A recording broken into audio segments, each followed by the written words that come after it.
que por el tipo de curso que llevan, por lo que han repasado, por ya los trabajos que han avanzado, pues lo conveniente es hablar en este momento de convergencia económica. Quiero aprovechar el momento y la oportunidad para invitarlos a seguir el proyecto que tenemos de difusión de la ciencia que se llama tiempoeconómico.com.mx. En ese portal localizan más información y también van a encontrar en ese portal el link a otro portal que es el del Laboratorio de Economía. Aquí en la UACJ, en la Universidad Autónoma de Ciudad Juárez, creamos para fortalecer la educación de ustedes, de los estudiantes, pues un laboratorio junto con mi colega, la doctora Rosa María García Almada. Entonces, por ahí sí pueden darse una vuelta, pues se los agradeceríamos. Tenemos varios medios, el Facebook, el YouTube, tenemos canal en YouTube también con el mismo nombre, Tiempo Económico, así que pueden seguirnos por ahí. Espero que los convenza con esta presentación que me da la oportunidad el doctor Luis de hacerles. Lo primero es que vamos a partir de dos artículos de investigación científica, uno publicado por Alexander Herschenkron en 1952, fíjense, ya hace muchos años, y otro publicado también hace muchos años por Moses Abramovitz en 1986.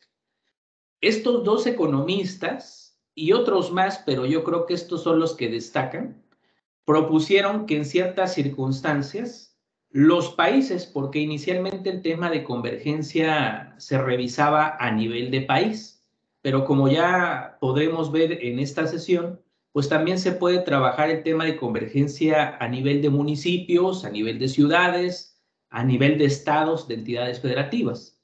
Entonces, estos dos economistas se dieron cuenta que había ciertas circunstancias bajo las cuales los países atrasados estaban creciendo mucho más o más rápido que los países ricos. Piensen en el caso paradigmático de China. China hasta hace poco, digamos hace 20 o 30 años, pues es un país muy pobre, pero es un país pobre que comienza a tener una aceleración importante en su crecimiento, que hoy le permite incluso estar muy cerca del líder mundial, que son los Estados Unidos de América. Y entonces lo que estamos viendo entre China y Estados Unidos es una suerte de convergencia económica para el caso de esos dos países. Entonces, Herschenkron y Abramovitz detectaron esta situación y yo creo que son ellos a los que podemos atribuir el término de convergencia. Por supuesto que el otro autor es el que ya han revisado seguramente, que es Robert Merton Solow, que, bueno, pues con sus artículos clásicos de los años 50, pues es el que nos da las bases teóricas desde la parte neoclásica para entender este proceso de convergencia. Entonces, adicional a Solow, estos autores proponían que la convergencia se daba porque había procesos de transferencia tecnológica, es decir, que los países ricos trasladaban ciertas actividades productivas a los países pobres.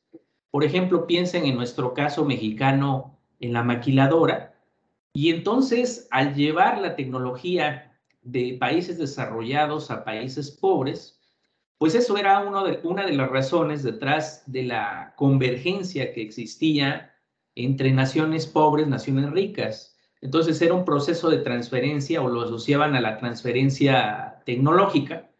Sin embargo, el modelo neoclásico que ustedes y yo estamos conociendo, ¿verdad? Estamos discutiendo hoy en esta sesión, pues nos da otra explicación del proceso de convergencia, que no necesariamente es esta de la transferencia tecnológica. Entonces aparece otro economista, que es William Baumol, también en 1986, y William Baumol fue uno de los primeros en presentar evidencia estadística, o si quieren llamarlo hechos estilizados, o quieren llamarlo evidencia empírica, del proceso de convergencia. Entonces vamos a revisar un poco la evidencia en la dirección que sugería Bumol del 86, pero obviamente con datos más recientes. Entonces aquí tienen ustedes lo que es el PIB per cápita de 1870 a 2008. Y esta gráfica, compañeros, lo que está reflejando es, a grosso modo, el proceso de convergencia que se da a nivel de países o que se dio porque los datos inician en el siglo XIX, en el último cuarto del siglo XIX, y terminan en el año 2010, es decir, ya finalizando poco, entrando al siglo XXI. Entonces, lo que tenemos son United Kingdom o Reino Unido, US, que ya saben, pues es Estados Unidos de América, Germany, que pues es Alemania, y Japón. Entonces, vean que Japón inicia en una parte más baja en cuanto a PIB per cápita, a dólares de 1990, pero luego comienza a acelerar su crecimiento hasta que llega la Segunda Guerra Mundial y ahí tiene una caída interesante, fuerte, producto de ser el perdedor de la guerra. Lo mismo le ocurre a Alemania, o una situación similar, solo que Alemania parte de un nivel de ingreso más alto que Japón, pero también al ser perdedor en los 40, pues también se cae su economía. Y luego, la parte alta está el que era hasta el siglo XIX, principios del siglo XX, era la nación hegemónica mundial, el Reino Unido. Entonces el Reino Unido estaba por encima de Estados Unidos, al menos hasta los primeros años del siglo XX. Después Estados Unidos, pues claro, despunta, y Estados Unidos, yo diría, como pueden verlo en la gráfica, a partir de aproximadamente el inicio de 1950, tras el fin de la guerra, a ellos les pasa lo contrario de Alemania y de Japón. Ellos son los ganadores de la guerra. Entonces, eso provoca que su economía pues expandió mucho producto de la guerra y luego sí tiene una caída porque cuando ya la guerra termina, las economías tienden a estabilizarse, pero sigue una senda inercial de crecimiento, la economía norteamericana. Entonces, al final es el líder, pero noten que aquí el proceso de convergencia es que Japón y Alemania, al menos hasta el 2010, se observa un proceso de convergencia particular con los Estados Unidos de América. Es decir, tras esta gran caída que observaron, que se registró, pues lo que ocurrió pues es básicamente una recuperación acelerada y esa es la convergencia que detectó Bumol en el 86 y que luego, bueno, ya con datos más recientes, pues aquí estamos presentando. La fuente de esta información, pues, es el famoso Penguin Table de Angus Madison. Entonces, aquí está, pues, el proceso de convergencia. Y ustedes dirán, no, pero es que nos está hablando de naciones que hoy son avanzadas. Bueno, efectivamente, hoy son avanzadas, pero no lo eran antes. No lo era Alemania, no lo era Japón. Y el proceso de crecer a tasas aceleradas, pues lleva a que hoy sean naciones avanzadas. Vamos a otra evidencia. Entonces, aquí tenemos otra gráfica en la que se presenta la tasa de crecimiento entre 1870 y 2008.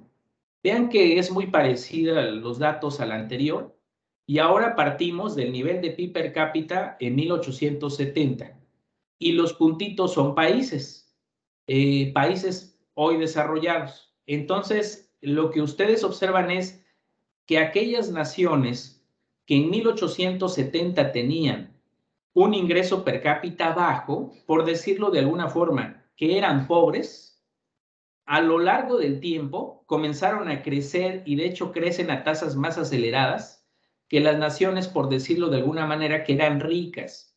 Entonces, esto es lo que se conoce como la beta convergencia.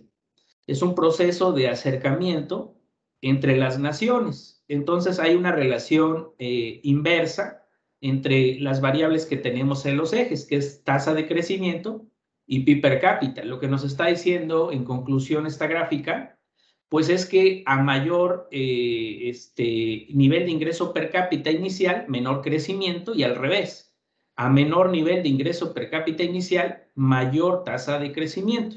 El caso paradigmático, ya lo habíamos dicho, pues es el caso de Japón.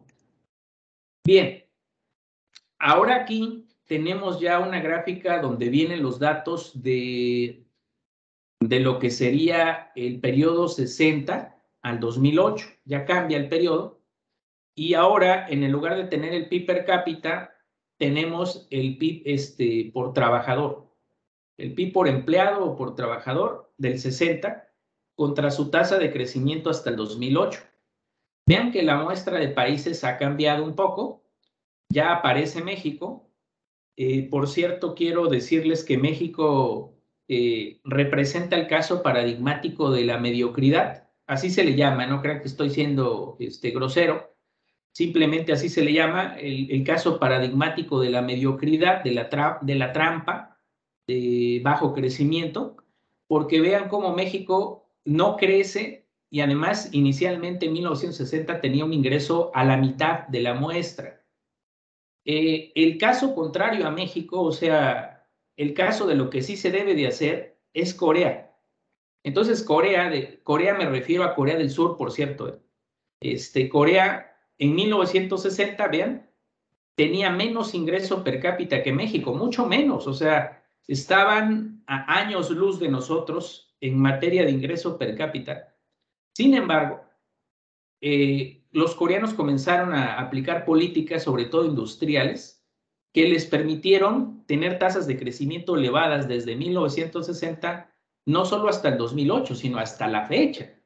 Entonces los coreanos hoy, ustedes y yo los conocemos porque seguramente ya vieron la serie del calamar, pero antes de la serie del calamar, pues estaba el Gangnam Style, estaba el K-pop, es decir, Corea se está imponiendo culturalmente como se impone en los Estados Unidos, porque Corea está presentando un proceso de convergencia con las naciones desarrolladas, ya las alcanzó, gracias a ese importante crecimiento observado desde 1960.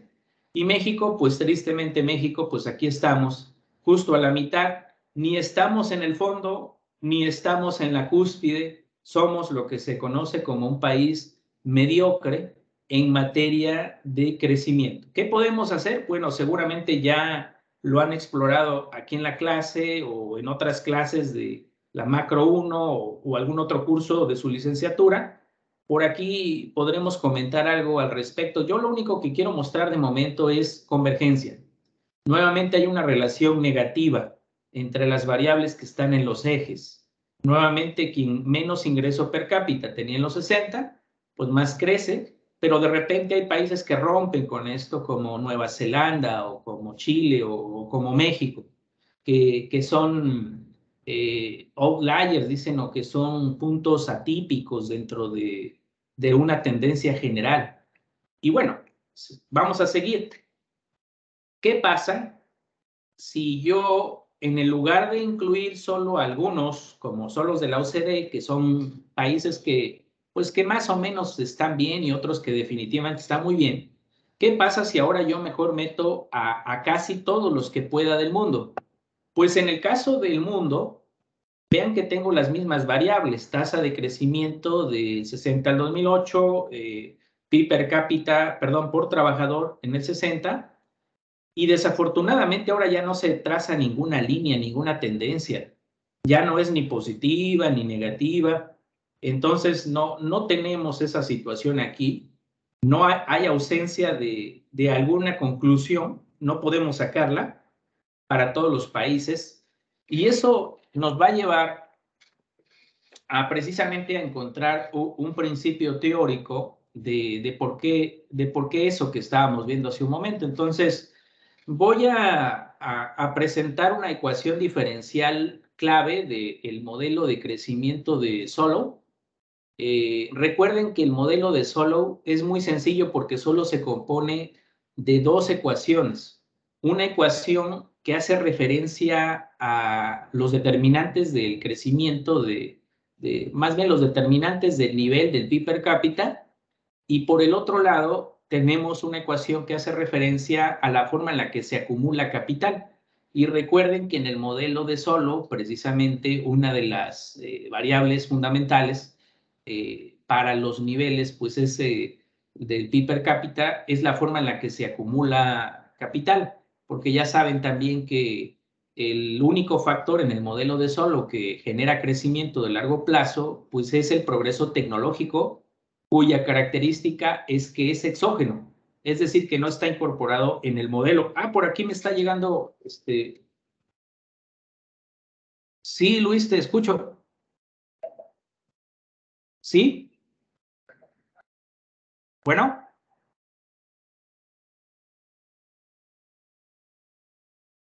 no logro escuchar, a ver.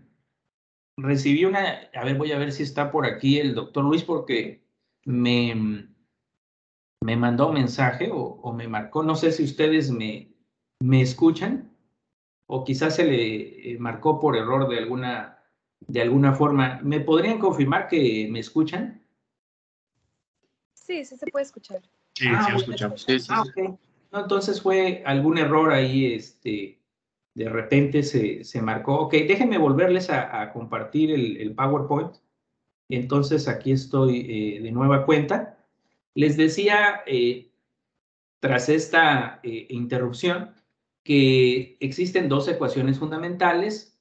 La que ustedes ahorita están viendo en pantalla es la ecuación de la acumulación de capital que considera el progreso tecnológico exógeno. La razón por la que, déjenme volver a poner este apuntador, la razón por la que hay una tilde aquí, miren, vean que hay una tilde, tiene que ver porque esa tilde precisamente hace referencia que ya es el modelo de Solow con la incorporación de progreso tecnológico. Y luego aquí tenemos un puntito porque quiero recordarles que cada que una variable tiene un punto, significa que esta variable, en este caso la K, que es el capital, está derivada con respecto al tiempo.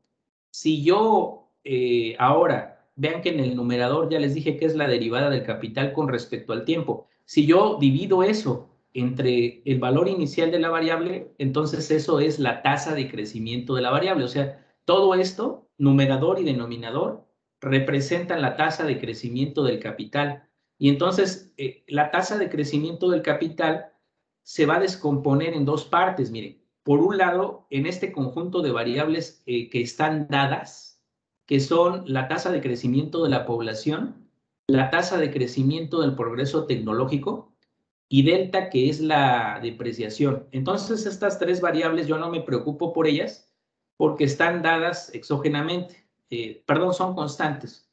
Y en cambio, tenemos esta otra variable que es la inversión. Entonces, en este caso de la inversión, lo que tenemos es que es dependiente, claro, de la producción misma. Esto que es Y sobre K y multiplica a una proporción S, es decir, la proporción del ingreso que se destina a la inversión. Entonces, la inversión bruta menos estos componentes determinan finalmente lo que es la tasa de crecimiento del capital. Entonces, esta es clave para entender el proceso de convergencia. Vamos a ver por qué. Vamos a recordar también que la Y con una tilde es igual a K con una tilde a la alfa.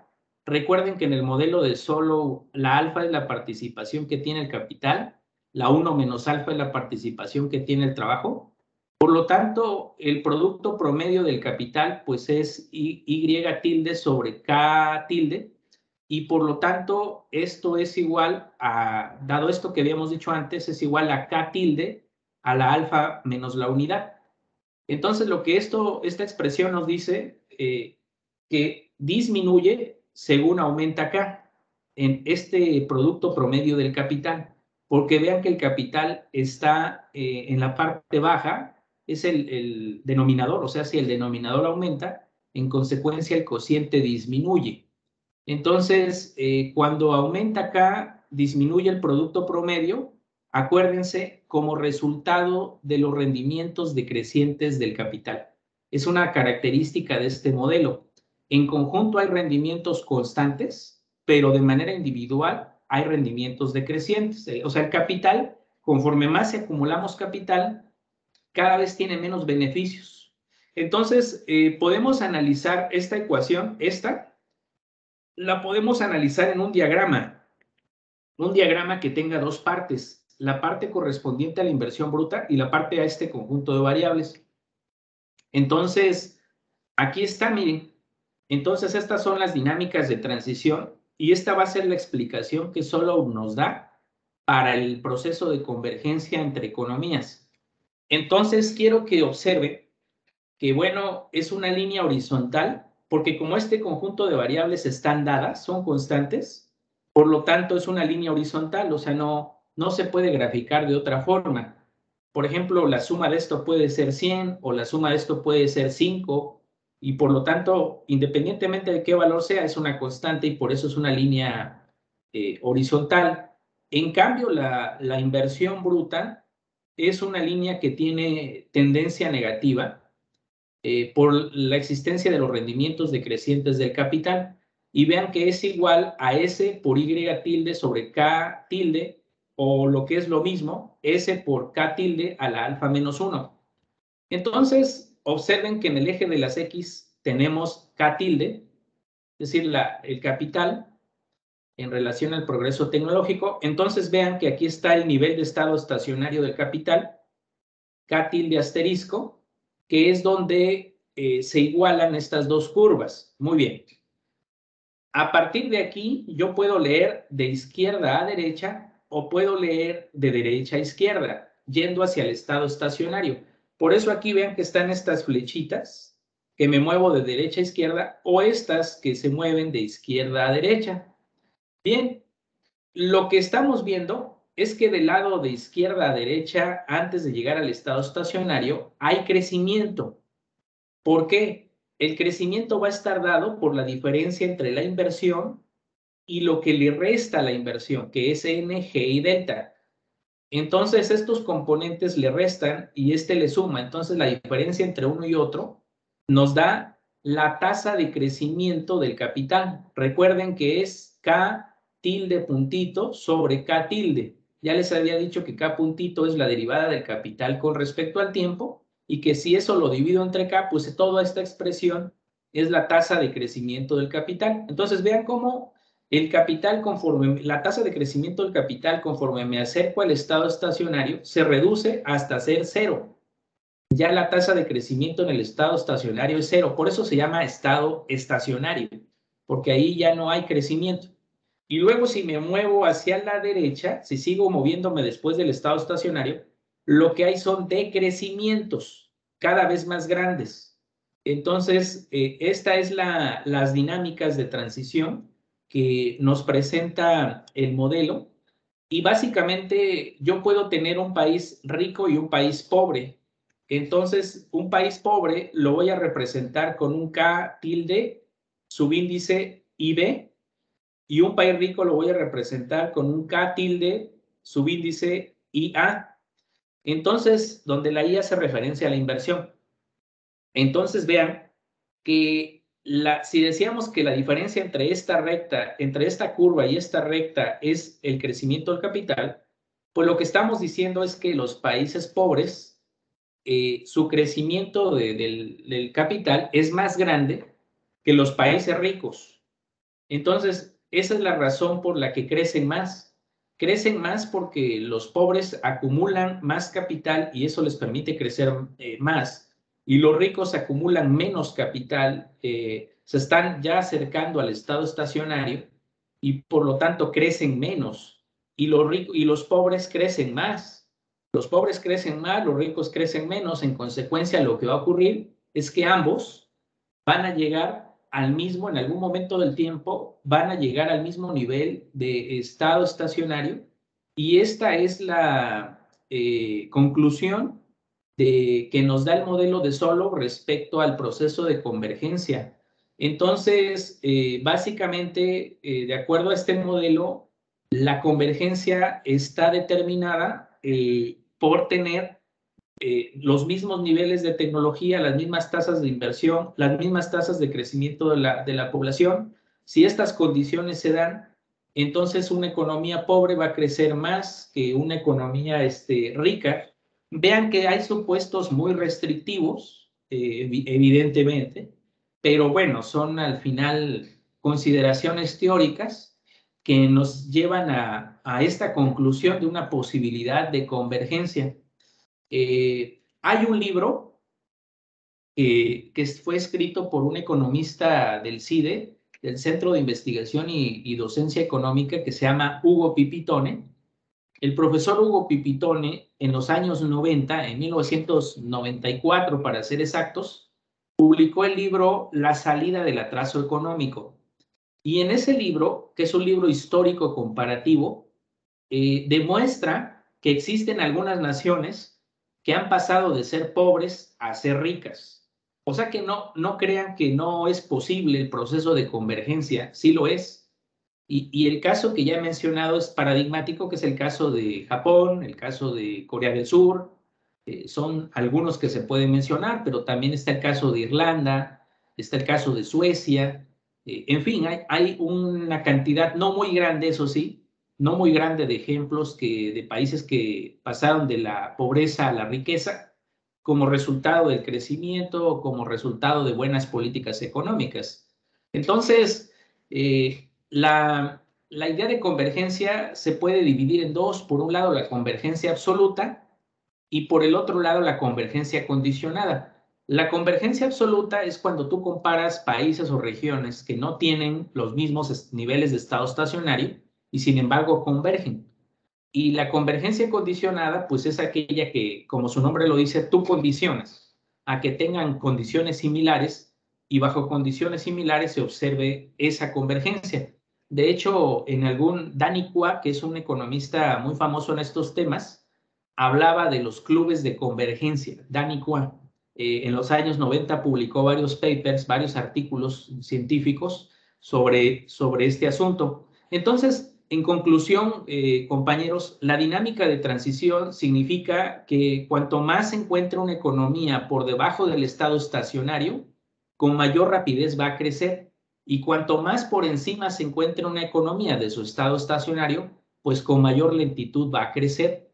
Entonces, este es el principio básico que nos otorga el modelo que nosotros manejamos de base en la teoría del crecimiento neoclásica. Insisto que sea la neoclásica, porque hay teoría del crecimiento heterodoxa, por ejemplo, la escuela neoestructuralista, la escuela dependentista, la escuela keynesiana, neokeynesiana. Entonces nos van a dar otros matices del crecimiento, pero esta es dominante y por eso la tenemos que enseñar. Entonces miren, aquí ya cuando se condiciona, aquí vemos que sí hay convergencia. Aquí esta gráfica nos observa, vean, hay una pendiente negativa si trazamos la línea de tendencia. Entonces aquí hay una relación negativa entre las variables, entre la tasa de crecimiento del PIB por trabajador y las desviaciones del estado estacionario en 1960. O sea, considerando esta variable es la que nos va a incluir precisamente lo que es la condición, la condicionalidad. Y acá abajo dice la variable en el eje de las X es el ingreso estimado de 1960 de un país contra el ingreso estimado de ese país de estado estacionario. Las estimaciones de la tecnología en el año de 1970 se utilizaron para calcular el nivel de estado estacionario. Entonces, esta variable es una variable compleja, la que está en el eje de las X, y es una variable que asume una cierta condicionalidad en estado estacionario. Y bueno, al final del día lo que dice es que hay una relación negativa, o sea, a mayor la desviación, pues menor el crecimiento, a menor la desviación, mayor el crecimiento. Y entonces, pues aquí hay una muestra de países, nuevamente vean que por aquí está Japón, y aquí en el medio nuevamente, en ese estado de mediocridad, nuevamente aparecemos nosotros. Entonces, hay un economista que se llama Carlos Elizondo Mayer Serra, que les aconsejo leerlo. De hecho, por aquí tengo su libro, nunca lo pierdo de vista, se llama ¿Por qué estamos? Por eso estamos como estamos, crónica de un crecimiento mediocre. Eso de mediocridad lo saqué de él. a él debo este principio que llamo de mediocridad, es a Carlos Elizondo Mayer Serra y su libro Por eso estamos como estamos, crónica de un crecimiento mediocre. Entonces, bueno, ahí está, convergencia condicional. Y ahora, bueno, la convergencia evidentemente nos va a conducir a hablar de ingreso y a hablar de distribución del ingreso. Entonces, resulta que pues quienes se están acercando, pues van a tener un mayor ingreso y quienes no lo hacen, quienes se estancan, como es el caso mexicano, pues están divergiendo o lo que es lo mismo, pues están teniendo dificultades para aumentar su ingreso. Hay otros que se hacen cada vez más ricos, otros que se hacen cada vez más pobres. Afortunadamente no es el caso mexicano, es decir, solo estamos estancados, pero tampoco es que a medida que pasa el tiempo cada vez estamos más pobres. No, no, no. Afortunadamente esa no es la situación. Entonces, este tema de la convergencia está asociado al tema de la distribución del ingreso. Entonces, vean que aquí tengo la comparación de los más ricachos contra los más pobres. Los más ricachos estadísticamente le llamamos el 90 percentil y los más pobres le llamamos el 10 percentil o percentil 10, como quieran. Entonces, aquí tenemos la tasa de relación de ingreso por trabajador entre el 90 percentil y el 10 percentil.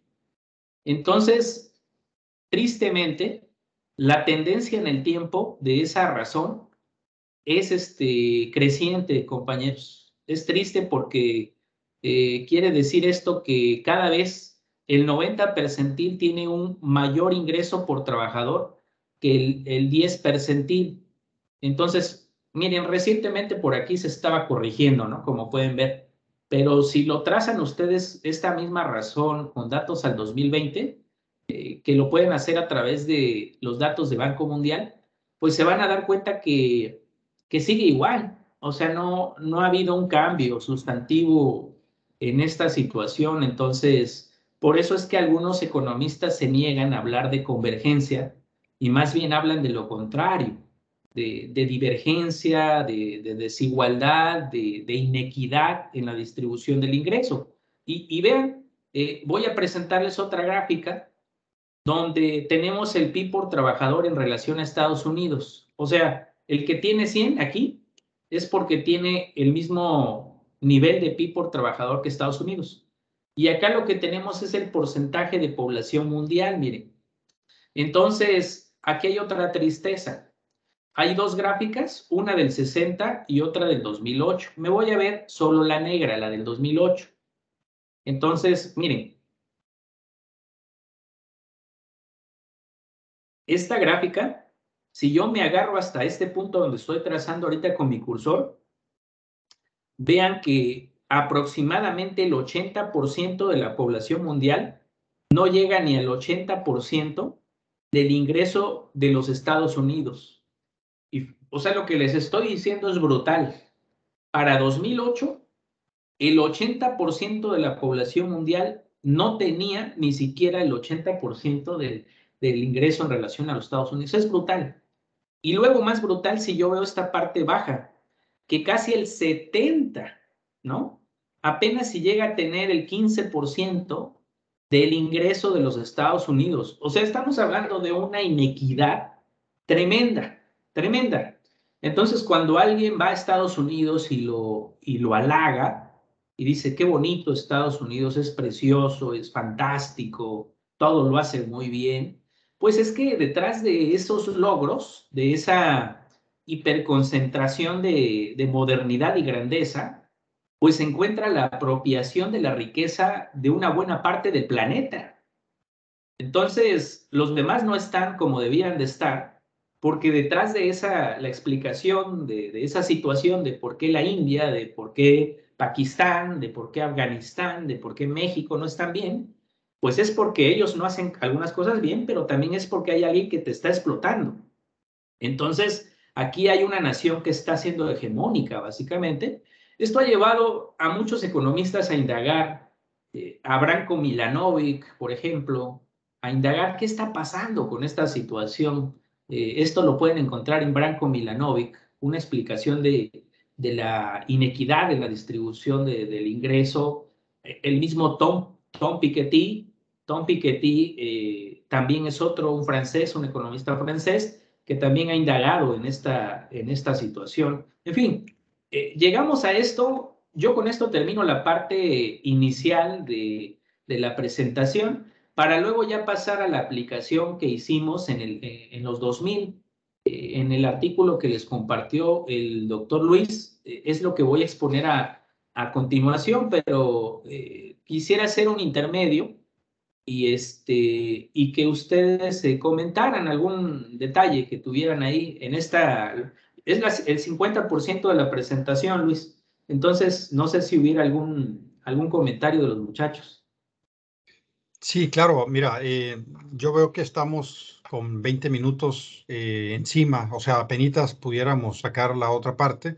Si gustas, seguimos para que le aceleres un poquito y nos reservamos preguntas en los últimos 5 minutos. ¿O podrías hacerlo en 15 más? Sí. Déjame, qué bueno que yo perdí de vista los tiempos, la verdad. Ya sabes que uno siempre se emociona de más con esto. Entonces, Sí, ahí va. vamos a darle 15 minutos más y hacemos una sesión de preguntas por ahí. Por favor, igual Sí, si pueden irlas lanzando en el chat, pudiera ser claro. bueno. Adelante. Entonces, miren, ya en la parte empírica utilizamos lo que estuve discutiendo, que era a nivel de países, para hacer un ejercicio a nivel de México y a nivel de regiones, pero de macroregiones. En el lugar de trabajar con las 32 entidades federativas, para que no fueran tantos datos, se reducen a 10. Y entonces trabajamos con 10 regiones y por razones de tiempo yo solo voy a hacer énfasis en la suya, que es la Pacífico Norte. En la Pacífico Norte está Baja California Sur, Nayarit, Sinaloa y Sonora. Entonces, voy a hacer énfasis en esa región. Y bueno, en esta imagen tenemos ahora lo que es el crecimiento observado en su región para los 90. Del 94 vamos a decir más o menos al 98, están los efectos del Telecán, el Tratado de Libre Comercio. Luego hay una crisis que es la que yo estoy señalando del 95, les pega con un menos 3.8 del PIB de la región.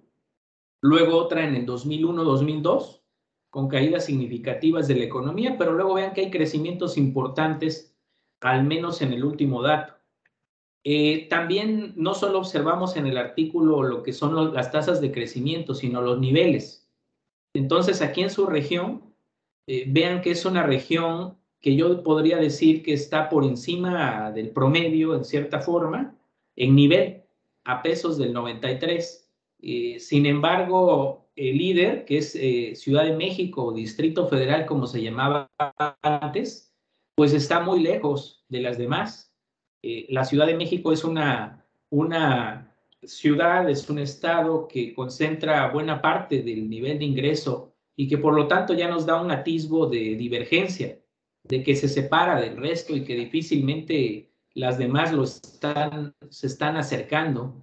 Entonces aquí están ustedes. Si yo analizo el promedio anual de crecimiento para todo el periodo de la muestra, que es 90 a 2004, pues apenas su región sí creció 1.05.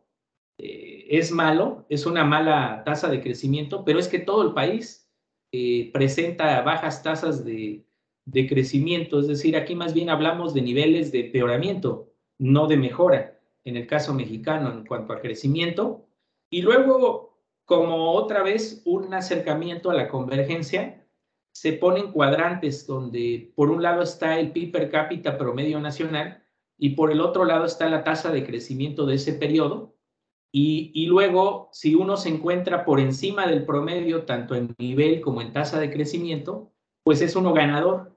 Entonces, las regiones ganadoras son la Golfo Norte y la Norte, y al menos en el periodo que estábamos estudiando en ese momento, que era el 90-2004, su región era región estancada, por no poner perdedora, no quise poner perdedora, me sonaba fuerte, entonces puse estancada. ¿Qué significa? Que la región Pacífico Norte crece por debajo del promedio nacional y también tiene un nivel de ingreso per cápita por debajo del promedio nacional. En ese momento, si lo hacemos ahora, seguramente ya hubo alguna situación de mejora, de cambio positivo, en fin, pero ese era el resultado. Y el Distrito Federal era una región declinante, porque aunque tiene un nivel de ingreso superior al promedio, su tasa de crecimiento ya está por debajo del promedio nacional. Insisto, los niveles y las tasas de crecimiento en México son muy bajos, son más bajos de lo que se esperaría. Y bueno, ya acercándonos al final, también calculamos, en este documento no se pusieron los datos de la beta convergencia, nada más se pusieron los datos de la sigma convergencia. La sigma convergencia no es otra cosa que calcular la desviación estándar de las regiones y ver cómo se comporta la desviación estándar regional. Si la desviación estándar de las regiones crece, se dice que hay divergencia. Si esta gráfica hubiera sido al revés, es decir, que estuviera decreciendo la desviación estándar, pues en ese caso hubiera habido convergencia. Entonces la conclusión del artículo era que México no solo crece poco, no solo tiene un nivel de ingreso bajo, sino que sus regiones, en lugar de acercarse, se están alejando del centro. O sea, las desviaciones estándar están creciendo. Y pues eso, como ustedes imaginarán, pues eso es desesperante porque, o sea, no tienes un proceso de equilibrio en el desarrollo del país, tienes un desequilibrio latente y por eso no es tan descabellado lo que hoy el gobierno hace de apoyar tanto a Oaxaca, a Guerrero, a Chiapas, porque ustedes viviendo y yo viviendo en Chihuahua, ustedes en Sonora, pues dicen, no, es que es injusto que haga eso, pero es que tiene que hacerse porque se tiene que jalar a los de abajo para que se compense el equilibrio haya pues en cuanto a desarrollo regional en México. Pues estas eran las conclusiones y de esa manera llegamos al final. Era el objetivo de la sesión del día de hoy y yo les agradezco su atención.